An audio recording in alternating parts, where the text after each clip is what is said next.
G'day ladies and gents, and welcome back to War Thunder with Mags, and welcome to another subscriber replay. Today's replay was sent in by GoodGod man, and what you're about to see is quite simply a monster carry. But first, the tank.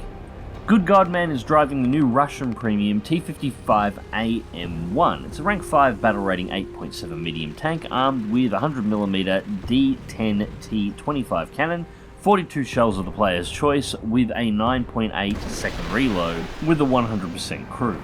Now, just a couple of caveats before we get too far in here. This is taken from a replay file, so there is a little bit of desync in a couple of spots, one noticeable spot which I will point out later, and also you will be able to see markers during this fight. Now obviously this is a realistic battle, there are no markers on the enemy team. Now I could have turned the markers off of course, but I decided to leave them on as it makes it a little bit easier to see exactly what GoodGod man was up to. Regardless, keep in mind, he didn't have those, so he was using the old Mark 1 eyeball to actually line up these shots.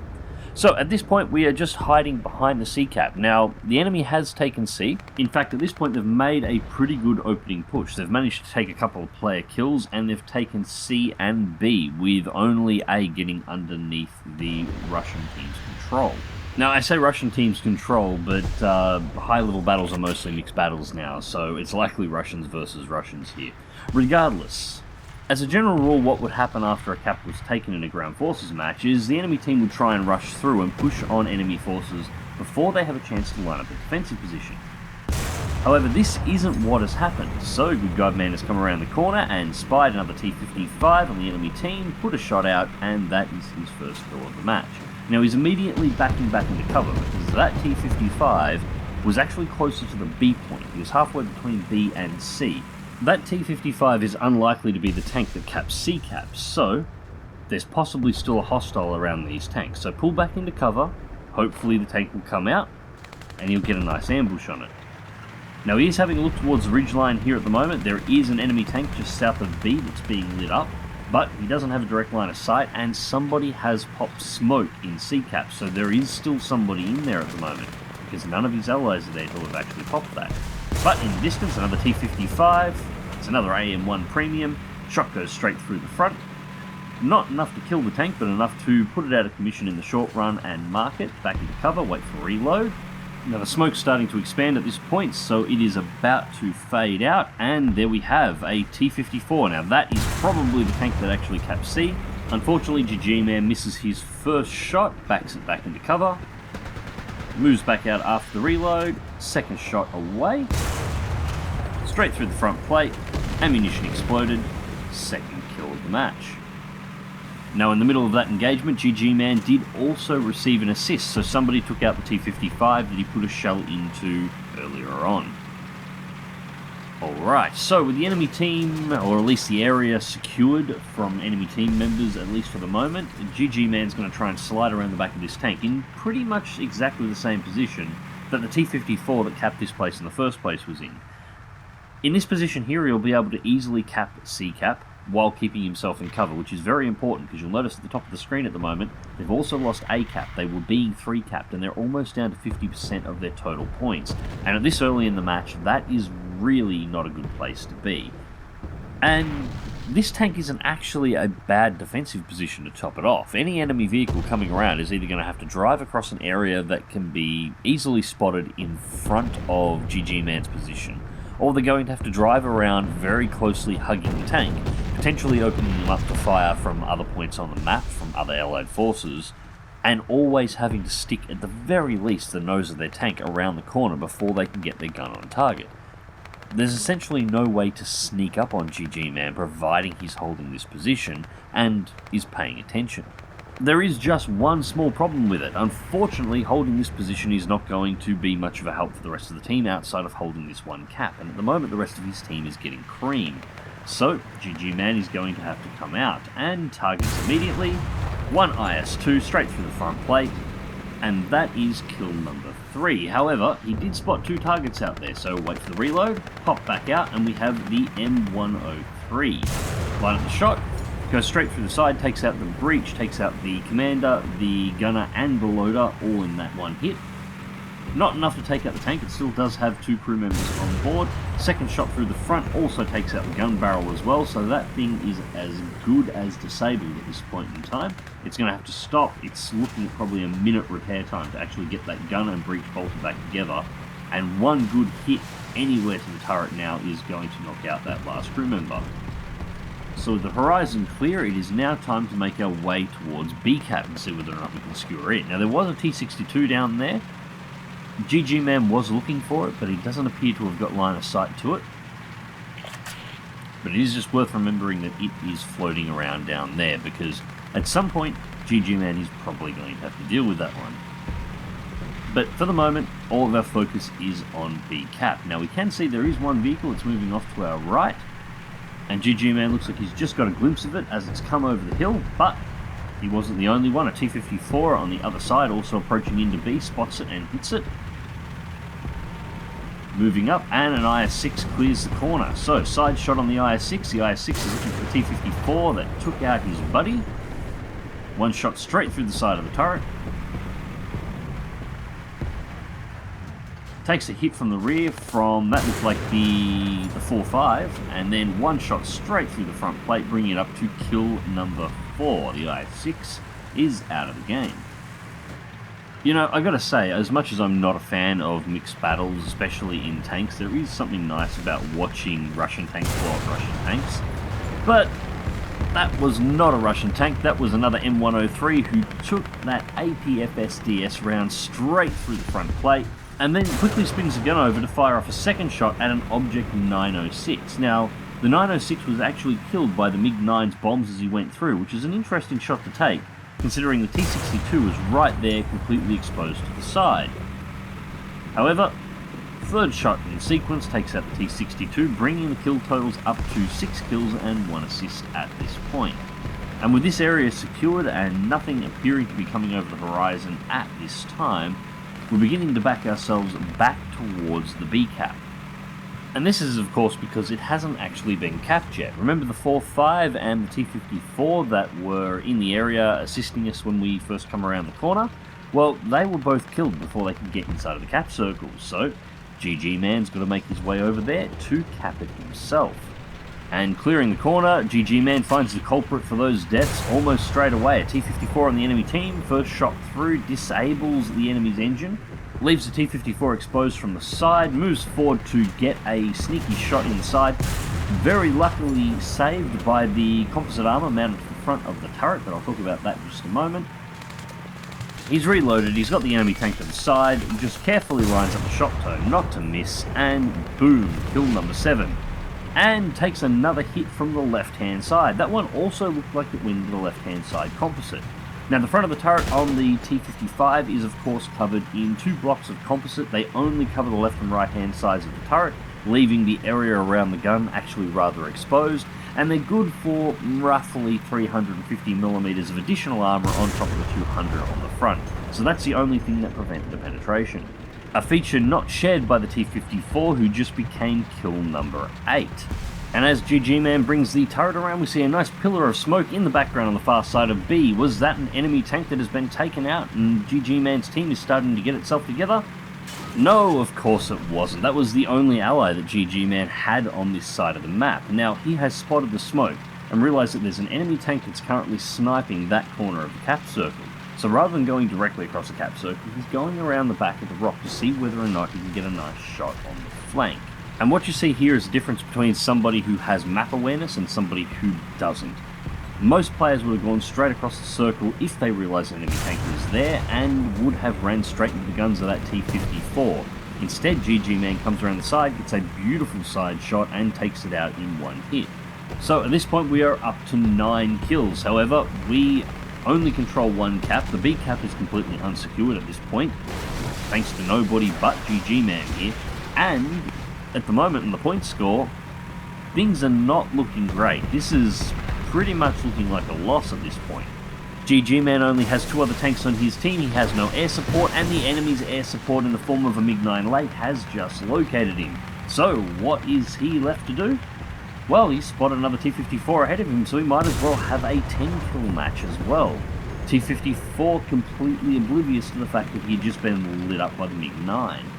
And at least for the moment, that appears to have secured the area around B-Cap, so now we can actually finally get into that circle, except no, we can't. We take another shot from the side as the enemy are coming through to secure it as well, and that brings us up to 11 kills. Another T-54 is up in the village, floating around the tents. GG Man already has eyes on it, he's maneuvering against it. That MiG-9 is coming in for a strafing run on the cap circle as well. Now, as much as GG Man at this point needs to secure this cap, he cannot afford to stay in here. The T-54 is up ahead. He does need to get eyes on it. He does know it's there, but he can't see it at the moment. It's just pop smoke. It's trying to hide. Now, there is a second tank in there as well, but GG Man is unaware of that one at this point. And there's the MiG-9 taking a crack at the back of the tank. Now, that is actually rather dangerous. The 23mm, not so much. They'd need a good 90-degree hit in order to be able to penetrate the armor. But that 37, if it's armed or loaded with armor-piercing shells, it will go through the top plate. Now, the T-54 has been located, shot straight through the turret, and that is kill number 12. Oh, looky, looky, an ASU 85 from the side. Don't mind if I do, says GG Man, and that brings us up to 13 kills at this point. And he spotted the T-62 that's engaging one of the tanks coming up from the spawn point. It looks like the tank camping the northwestern spawn point was taken out and has finally respawned. He's come up in a Crusader Mk.II, and that is kill number 14 for GG Man. And there's that MiG-9 having another crack at him. Now that's just, of course, lit up his position, and a shot straight across the front lets GG Man know there's targets on the right. M42. Now, if I had to take a guess here, I would say that GG Man probably hasn't actually ID'd this tank at this point. He doesn't realise it's an M42, probably realises it's a rapid-fire gun, but that's really about it. The M42 at best at this range is only going to have about 68mm of penetration. The MiG-9 that's continually strafing the crap out of the rear deck on GG Man's tank is actually more of a threat. However, with that shell just penetrating, he definitely got a kill cam, and he definitely knows what it is now, which means he'll be a lot more confident. The thinnest part of GG Man's T-55 is 100mm and angled, so the M42 actually isn't much of a threat, providing it doesn't get close and behind him. Or at least it's 100mm and angled from the front, but you get what I mean. Now at this point the M42 is in a world of pain, and GG Man actually has line of sight to a couple of its gunners, so open up with that machine gun, start taking out what it can of its crew from this distance, and just keep the gun lined. Hull break, kill number 15. So we're at 1 base cap, 15 kills, and 1 assist at this point in time.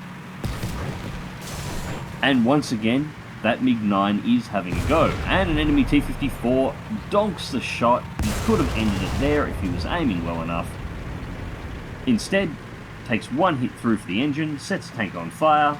GG Man just casually strolls around the side. Execution and kill 16. However, right before the explosion, the IS-4M was spotted, and for some reason the IS-4M is driving side on. What the bloody hell were you thinking? At this point, the IS-4 has no excuse for not realizing there was a T-55 up here, and becomes kill number 17. Now at this point, I'm pretty much convinced the enemy team was actually trying to win this battle by running GG Man out of ammunition. And to be bloody frank, it looked like it was actually working. At this point, GG Man is down to 3 ATGMs, which he can fire out of the barrel of the T-55. He used the last of his APF-SDS shells against the last T-34 that he killed, and that's all he has. So he's got 3 ATGMs and nothing else to use on the enemy. So at this point he has to take B-Cap to start dragging the point score back in, because despite his valiant efforts at this point in time, his team is still slowly bleeding points, and he is at quite the disadvantage, but he also needs to spend a little bit of time inside of the smoke inside of this cap, once it's been capped, in order to get some bloody ammunition back.